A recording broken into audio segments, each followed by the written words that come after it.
Welcome everybody to the Electric Supercar channel. This week we're going to be working on the Nissan. For those of you who are new to the channel, this is a 1992 Nissan 300ZX. So over the last several months we've been working on this to electrify it. Instead of a twin turbo, this has got a twin Tesla setup.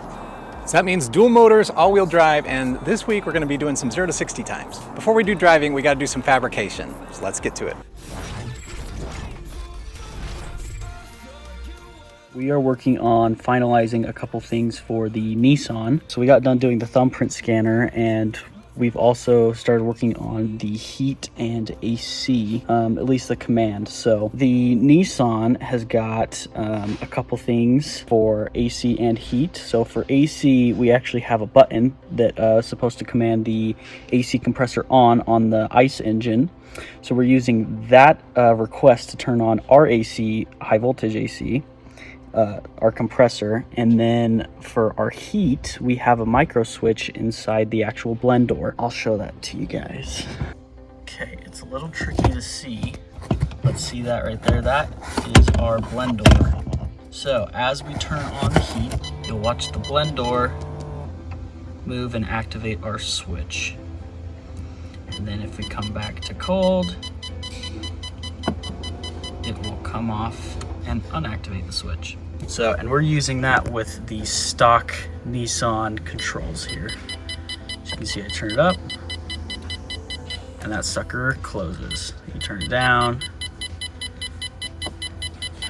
that sucker turns off. So, and then also if you have it kind of in the middle, I think like 72-ish, or 70 something. It depends what the temperature is. You can see it's moved a little bit, and then it moves even more, and then it moves all the way. So this is what we're using to control our heat and AC. And then we also got our awesome thumbprint scanner right here. So this is where the original ignition switch was at. And right now we're just using our thumbprint to turn on and off the vehicle. We'll give it a second, it'll shut off, and then you can turn on the car. Just like so, everything wakes up, contactors close. So it's looking pretty good. Other things on the inside, this is just temporary kind of 3D printed one that we did. We're trying to get it all matched up with the head unit they wanted. So we got one more printing and we'll make that one all look nice, but then that's another thing that will just add this and be complete. Okay, so we need to make a mount to go in here to hold the new infotainment center, I guess. Well, Jeremy's designed a bracket. We've 3D printed it to check that it works. We've got the flat pattern, the DXF, loaded in the X tool. It's a two-piece system. These just need to be bent, one way, and then the other bracket needs to be bent mirrored. So I've got this loaded up. We've got bends in different planes and 3 mounting areas. Yeah, this will be plenty strong.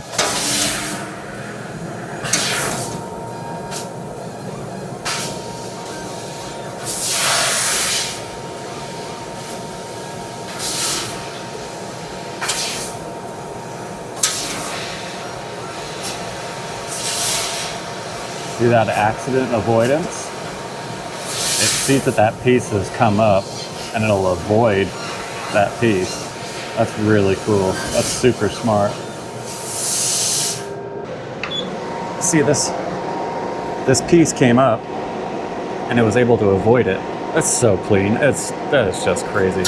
So, okay, I'm gonna get this out and then we'll bend it, cut off the excess, make sure it works. We got our beautiful stainless steel pieces cut out on the X tool. So now we just got to bend them and then we'll cut off this excess. This is just so that it fits in here. These need to be a mirror image of each other. And unfortunately our 3D print example got a little warped and broken. It'll at least tell me which way I need to bend them and how far. I mean, they're all just 90s, but okay, I think I got this figured out. So we want to work our way in. Do this one, then this one, then this one, then this one.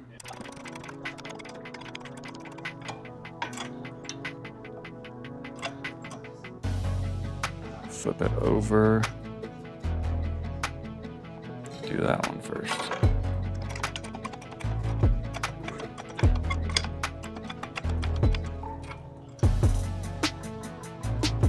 That is, yeah, that's spot on. Beautiful. Okay, it's looking good.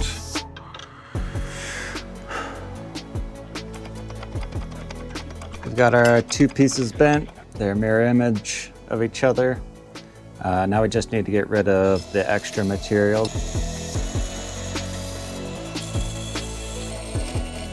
All right, finished up the brackets. I think all the bends turned out as good as we can expect. I mean, I think they're pretty good. So yeah, these are done. Just got to test fit. All right, for today's sponsor, we've got something that's really gonna help out truck owners. So we got Wolfbox powered retractable tonneau cover. It is fully sealed against dust and even bird droppings. It has a built-in safety lock and reinforced hinge. The tonneau cover can support up to 800 pounds. It has a IP56 waterproof rating. The tonneau cover can support up to 800 pounds. So sitting on it or putting things on top is not a problem. One of the favorite features we think from the shop is actually the light. So it has a light that illuminates anything in the bed. All right, so we've got this Ram 1500 and we've got something special that we're gonna do in the back.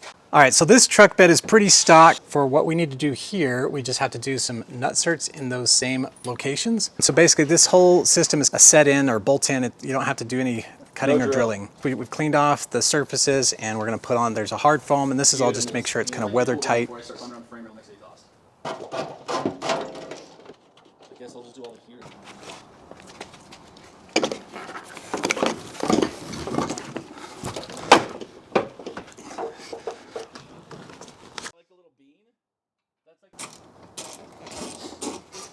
Ready, we're gonna try. Oh. We did not make it do that. I did. You did? Yeah. That seems pretty smooth. Look, there's lights. That is nice. That's cool. That is sweet. All right, this actually has an app as well. All right, so we've got it all paired. This is our Ram 1500 with our Wolfbox cover. And right here, look, it shows the party mode lights, and you can close. It's right there. And we'll go ahead and pause, or we can open. And then we've got, we can do the light, no light. Party lights. Yeah, standard light. Mood light, we got flame, yeah. Out with the boys built-in light, presets. breathing. You got the out with the meteor shower, oh look at that. Check that out. So that's pretty cool. It also comes with 2 key fobs. And so from here we can do open or close. What's cool is it soft closes too. So it gets close and then it goes nice and slow. And open. All right. And then the last way you can do it is right here on the bed. Boom. Let's go ahead and shut that. Slam it. It's nice. Nice seal everywhere. I think this is a great way to add utility to your truck and to make sure everything that you keep in your bed can be stored safely and securely.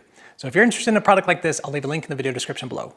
So I'm going to be working on installing the stereo. So we're going to mount it up on this guy and then we're going to slam it in. So these are the brackets John made. They look pretty good. So we're going to use these guys. Seems to work pretty good too. I think it uses these upper holes. Okay, so this is bracket number 1. See that that's mounted there. You see it follows the lines on this, and then this mounts to these guys right here.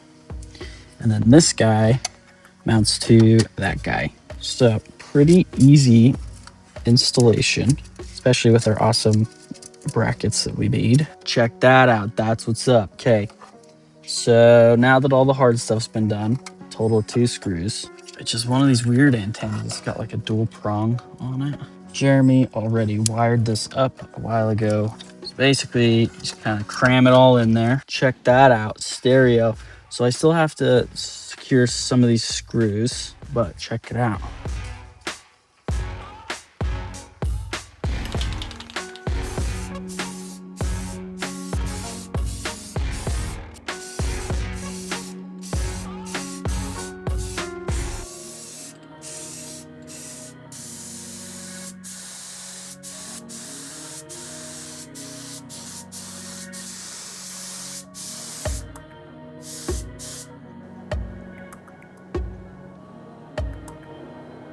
So we tried out this center console, and there's just a little bit of texture there that the client was looking to get away from. And this is just a little bit on the, I'll call it shiny side as opposed to matte. So we're going to reprint this one, do it again so we can get a nice matte black surface. It'll look a lot like just plastic. All right, so this is the 3D printed panel. I'm just kind of scuffed it up just to try and get rid of the layer lines and make sure that it would bond well to the paint or primer that we're using. So we'll go ahead and spray this. We've also got a panel, I don't know what you want to call it, panel, but basically just a cover for the screws, places for magnets on the back, so that way the magnets will want to kind of go close to those screws. If you ever want to get it off, you just need essentially a magnet on this side.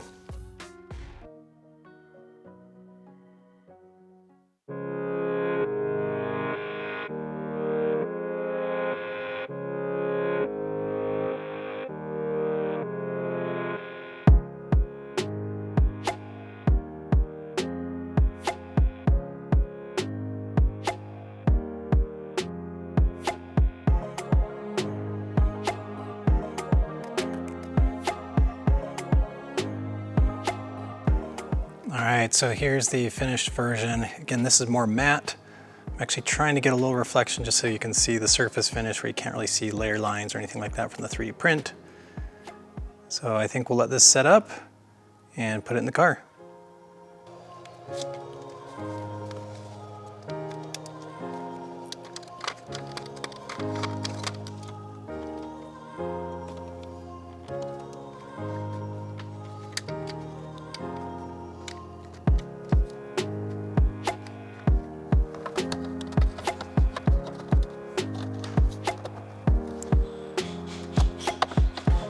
All right, so we're gonna let the customer take off the screen protector here. And we've got one more unit to add here. This is for parking sensors. It's a little display, but that's looking pretty good.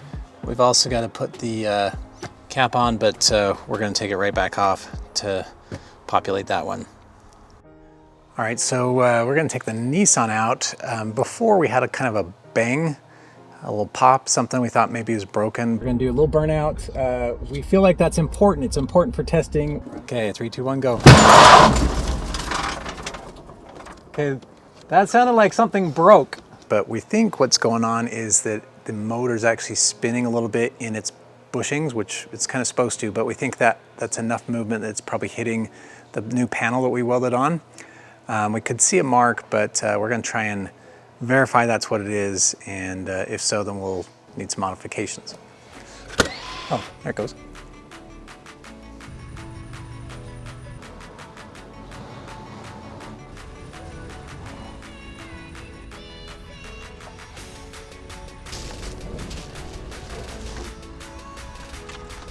All right, so the goal is to goose it so we, like full thing, so we can get the clunk. Is that the thought? I didn't hear a clunk.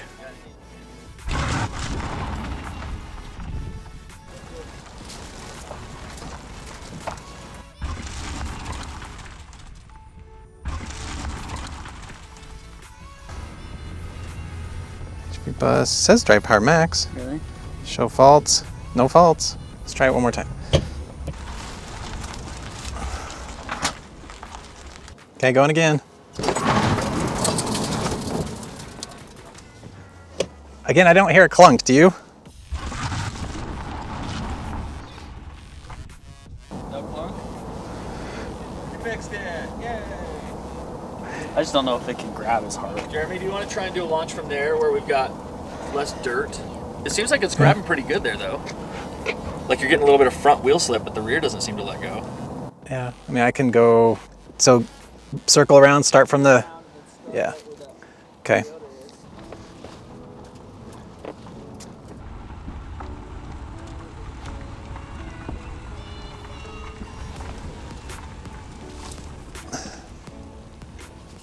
All right, go again. 3, 2, 1.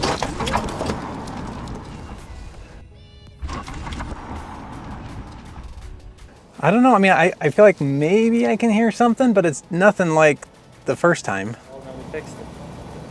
It's self-healing. Well, I know, that's kind of why I was like, I did a log and I sent it to myself, so. Well, there's no errors.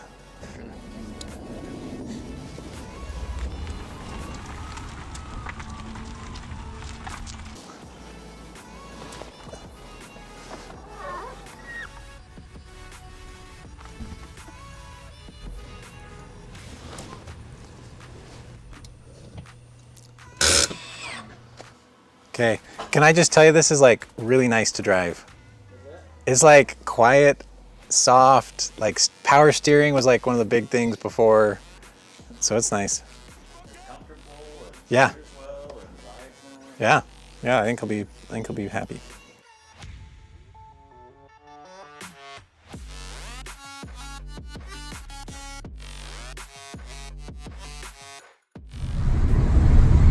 Here we are on the freeway. Just doing some test drives.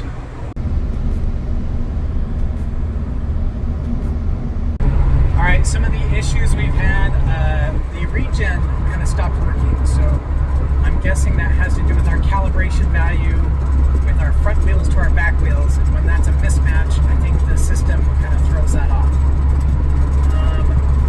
Other than that, I think we're doing pretty good. So again, just freeway driving, it's super smooth, super nice. I think it's getting some good range, so we'll do some range testing as well, but yeah, it's awesome. All right, we are here in the Nissan. We're gonna get onto an on-ramp and see if we can do a 0 to 60 time. 30, 60, 30, 60. All right, so this is a freeway on-ramp. So we're at a red light, so we're just gonna go.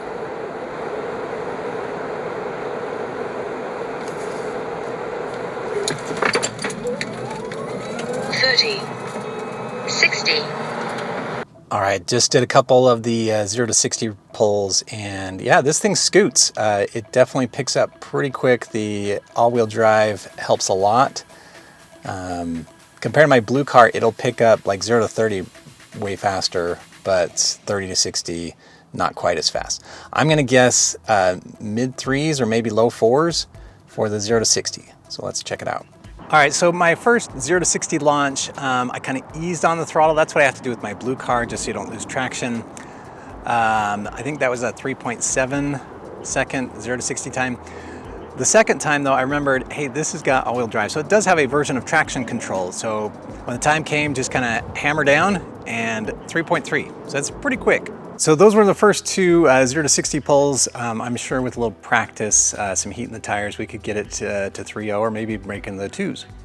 So for the main display, it took us quite a while. The owner of the vehicle actually contacted a different company to try and get a base display made. And they did an okay job, meaning it looks really sleek, it looks nice. I like the little mouse cursor. Oh, hey, that's actually dope. That's sick. That is actually super cool. Need for speed. It's an electric car. Tesla swap Nissan 300Z. The other thing is we got the gauge working. I don't want to say it's mostly my fault, but it's mostly my fault that we were kind of fighting that a little bit. It's one of those things where you're working on the gauge, you don't see a lot of progress, and then it's in the car and done type of thing. So today is that day. So we'll see, we'll show that that's working, and then what we need to get hooked up to make it operate like an OEM gauge. So our gauge is sitting here right now. When we power it on, it does gauge things. IO board that is like the wires in for the blinkers and the other display things that we need to see goes in there, and then it displays it on this. I think we're going to try and do a trim ring in here or dress this up a little bit. It looks pretty good. I think we want to enhance just the way it works and functions a little bit. We'd like to block off some of the parts that is just this raw display or screen. But there was several things that we kind of needed to tweak and adjust. Number one, like drive neutral reverse, it said drive neutral park. So we had to switch that. And again, editing stuff was not easy. Communicating with the guy was not easy. Change things like we wanted to add a battery light indicator. So again, if there's a problem with high voltage battery, any sort of battery problem, that it could give a warning there. A check engine light, which is kind of check motor. Again, if there's any sort of motor faults. All right, so we still have the screen protector on, so things are a little glare-y, but like, you can kind of see that's what it'll look like. So like those are your headlights, we've got turn signals, odometer. We had to switch this one right up there from a P to an R. We added a battery and check engine lights. Anyway, sometimes it would stall from starting up, so again, that's not awesome. We had to calibrate the GPS speedometer, had to add odometer as well as the trip odometer. So anyways, lots of programming, not a lot of film-worthy stuff, but again, I think the display turned out pretty awesome.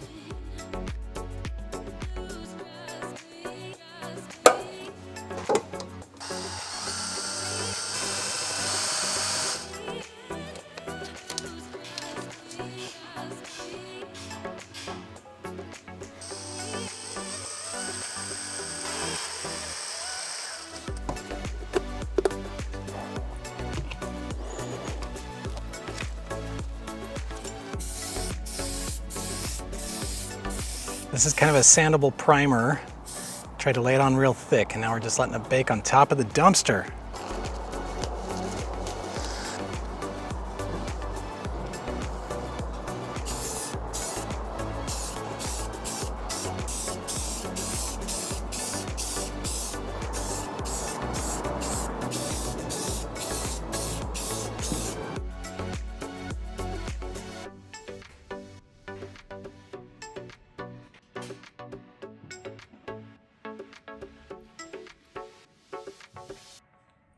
All right, so when we start up the car, I will show you the screen, the display.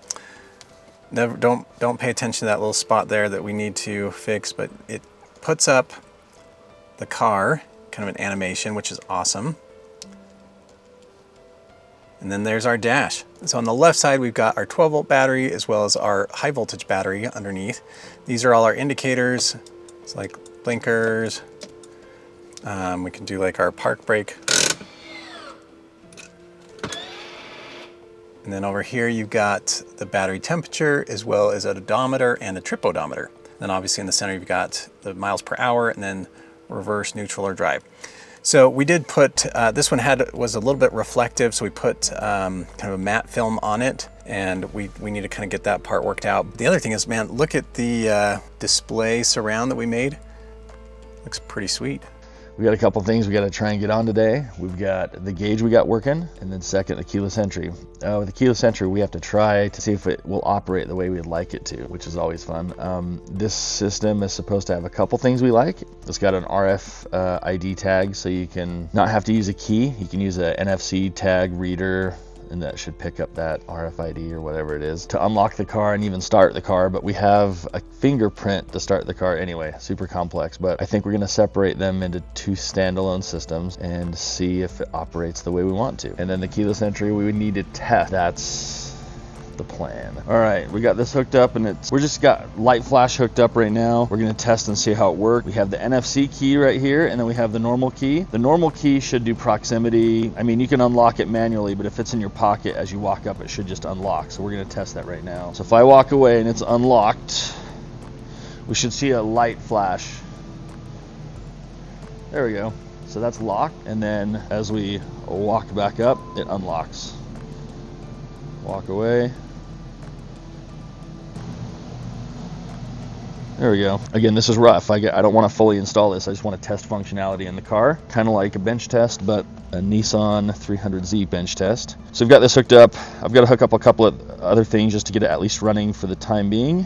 And then we got to test and see how it works with these proximity antennas and some other things. We'll get this all wired up and we'll see how it works. The owner has one of these in his wallet or his phone, like his phone credit card holder. There's a big one here. So he should be able to just tap this against this reader and it beeped, which means it's unlocked. So I think the idea is with this NFC reader that we lock and unlock it, is we would mount it behind the glass right here. So you just walk up, tap it. Let me hook that up. Let's see what that looks like. All right, we've got our NFC reader mounted with duct tape. It's like duct tape garage here.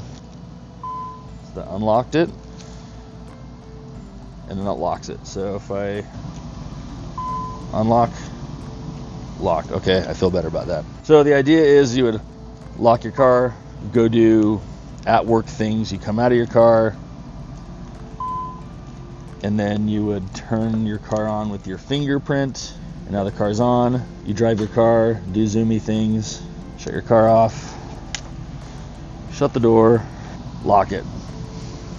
Okay, so that portion works. Let's see if it passes the tribunal's vote of approval. We've got a keyless entry system, so when we walk up to the vehicle, it recognizes and unlocks. What we've got is for the owner, they can start it with their fingerprint. We also have this key here, and that will also be able to turn on the car. And so with that, the car is turning on. The only other thing we did is we added a button right there that is for the trip odometer reset. So then when we get out of the car and walk away, when we're out of proximity, it'll lock. And again, it also has a phone app, so it'll do the same thing. So it just locked. Again, if we walk closer to it, unlocks. And to turn it off, again, the owner can use their fingerprint, or again, if it's a valet or somebody gave the key to, they just turn it off. So we got a lot more done on this. We did some road testing, and that brings us that much closer. Thanks for tuning in. See you next time. let's go this way.